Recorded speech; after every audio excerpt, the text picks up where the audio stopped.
Assalamualaikum warahmatullahi wabarakatuh. Jumpa lagi di channel Utechnoid. Sekarang kita kembali lagi membahas tentang mesin CNC. Oke, bagi teman-teman yang baru pertama kali mengenal mesin CNC, baru beli alatnya tapi belum bisa mengoperasikannya, sekarang saya akan kasih tahu caranya yang saya lakukan dari awal. Saya juga dulu membeli alat itu tanpa belum mahir dalam mesin CNC, apa saja yang digunakan, bagaimana caranya, dan sebagainya. Oke, yang pertama, setelah kalian merakit mesin CNC, terutama untuk yang murah ya, CNC 3018, sekarang bagaimana caranya untuk melakukan grafir atau pengukiran atau pemotongan. Oke, sebagai contoh di sini saya menggunakan aplikasi yang namanya Vectric Aspire seperti yang Anda lihat di sini. Yang pertama, kita akan buat file baru, atau di sini ada file terus new, kemudian kita create new file. Nah, ini adalah hal penting yang pertama kali teman-teman perhatikan. Di bagian job setup ini, bagian job type ini saya biarkan saja karena saya sering menggunakan ini. Kemudian yang sering saya utak-atik adalah bagian job size dan bagian XY datum position. Job size ini sesuai dengan ukuran bahan yang akan diukir. Misal di sini panjangnya berapa, lebarnya berapa, kemudian ketebalannya berapa. Ini harus diatur ya, karena nanti berhubungan dengan pembuatan toolpath-nya. Kemudian ini dalam milimeter. Kemudian bagian XY datum position ini di mesin CNC itu nanti mau dimulai dari arah mana. Misal dari depan kiri, mata pisau CNC-nya itu berada di awal posisinya itu di kiri depan, atau kanan depan, tengah, atau kiri belakang, kanan belakang. Dan juga Z0 position-nya ini saat sebelum kita mengeksekusi file G-code-nya, itu teman-teman mulainya dari menaruh mata cutting-nya itu, awalnya itu berada di atas permukaan bed-nya atau di atas permukaan bahan. Kalau di atas permukaan bed-nya yang aluminium itu, teman-teman bisa pilih mesin bed. Kalau teman-teman mulainya nanti di atas permukaan bahannya, maka pilih material surface. Kemudian oke. Nah, ini kita mulai gambar-gambar di sini. Teman-teman bisa gambar bintang, gambar-gambar dasar lah. Nah, untuk yang gambar ukiran yang rumit, itu teman-teman bisa melalui import dari gambar JPEG atau vektor.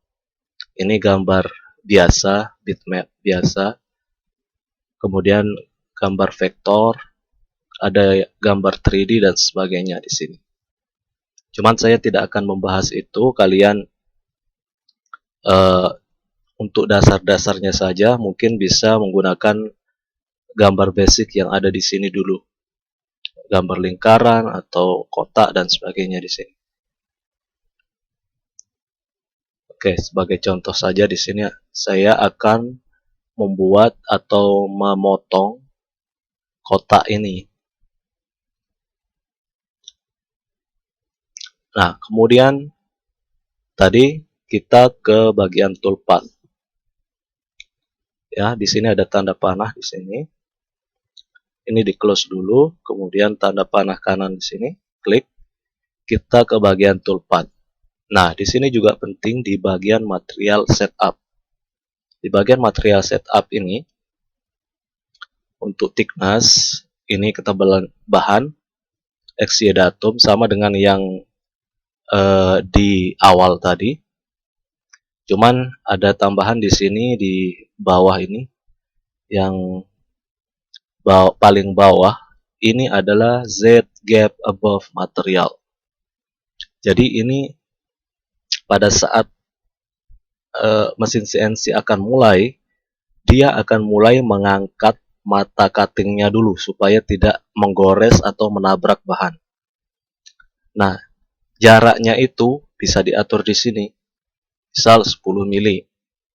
Sesuaikan juga dengan kemampuan Z-aksisnya, berapa sampai berapa mampunya ke atasnya.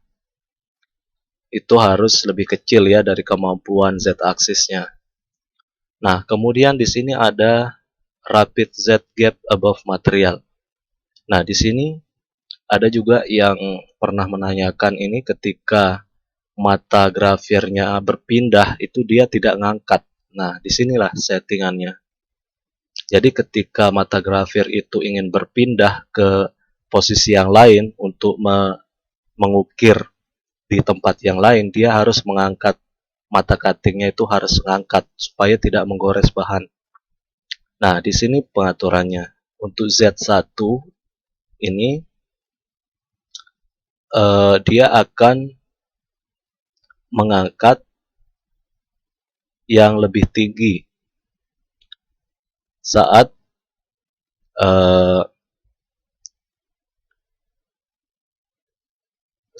udah selesai melakukan grafir atau cutting. Nah, Z2 inilah yang mengangkat saat perpindahan. Saat perpindahan untuk mengukir di tempat yang lain, ya, di area yang lain. Disinilah pengaturannya. Oke, ini kalau sudah, cuman ini saja sih yang penting, yang dua dari bawah ini yang diatur. Kemudian oke, ini cuman diatur sekali, nanti dia tersimpan sendiri. Jadi teman-teman nggak usah ngatur tiap kali ingin membuat toolpath, ya cukup sekali saja. Kemudian nanti di sini ada pilihan operationnya. Misalkan kita ingin melakukan pemotongan dari atas sampai tembus ke bawah bahan, ya, maupun sesuai dengan kedalaman yang kita inginkan. Jadi untuk pengaturan cut depth-nya, nah ini kedalaman mata pisaunya itu berapa masuk ke dalam bahan. Kalau kita ingin motong, ya harus sesuai dengan ketebalan bahan, harus sama dengan ketebalan bahan. Kalau kita ingin mengcutting setengah, kita tulis ya setengah dari ketebalan bahan di sini. Oke, itu yang pertama. Yang kedua, kita harus memilih end mill-nya atau mata potongnya jenis apa. Apakah jenis end mill, flat end mill, yang bawahnya rata. Tentukan di sini ukurannya. Teman-teman bisa buat sendiri dengan mengcopy yang sudah ada di database-nya ini. Kemudian atur diameter sesuai dengan end mill atau mata cutting-nya yang teman-teman gunakan. Nah, kemudian mungkin ada yang belum ngerti, biasanya di forum-forum di Facebook atau media sosial itu ada yang menyebutnya DOC, Depth of Cut. Nah, di sini bisa diatur di sini. Ini setiap kali mata cuttingnya masuk ke bahan, ini bisa diatur di sini. Misal ini 0,1.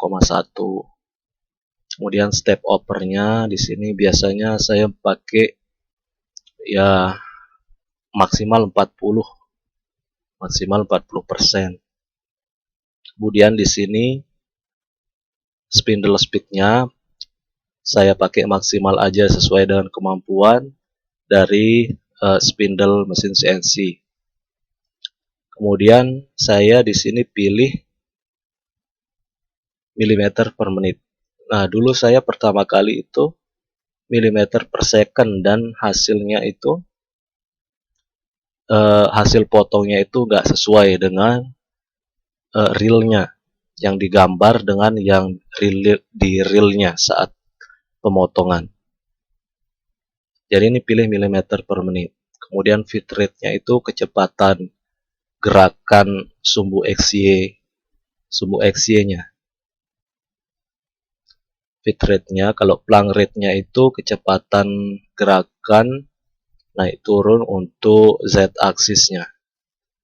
Kemudian apply dan close.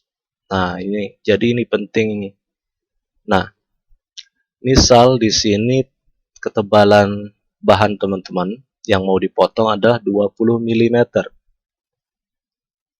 Tapi di sini di DOC-nya teman-teman tulis 0,2. Nah, untuk bisa memotong sampai 20 mm itu butuh berapa kali putaran.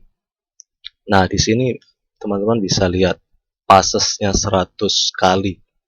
Berarti 100 kali pengulangan pemotongannya itu setiap 0,2 mm. Mata pisaunya itu masuk ke bahan setiap 0,2 mm. Itu satu putaran, dia masuk lagi 0,2 mm, itu langsung jalan lagi 2 putaran sampai 100 putaran baru bahan itu terpotong seluruhnya sesuai dengan ketebalan bahan. Nah, kalau ini teman-teman misalkan menggunakan mata pisau 3 mili, kemudian teman-teman mau melakukan cutting setiap 1 mm per putaran atau per pas. Ini juga bisa diatur di sini. Nah, jadi nanti pemotongannya lebih cepat, pasesnya juga lebih kecil ya, yang tadinya 100 menjadi 20 kali putaran.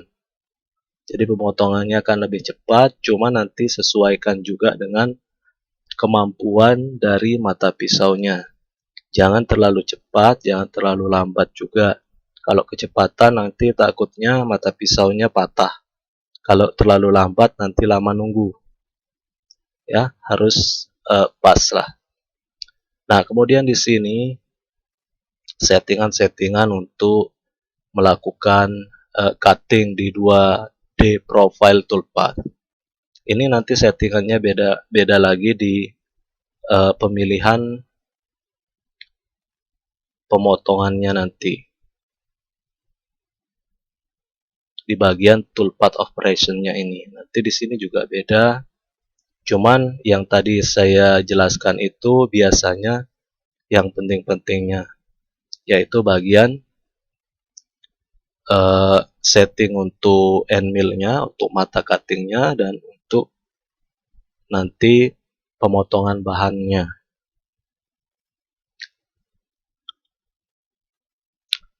Nah, kemudian ada beberapa pertanyaan juga yang pernah ditanyakan mengenai ini, penyimpanannya untuk CNC 3018 itu saya menggunakan post processor GRBL milimeter, kemudian ekstensinya .g-code ya.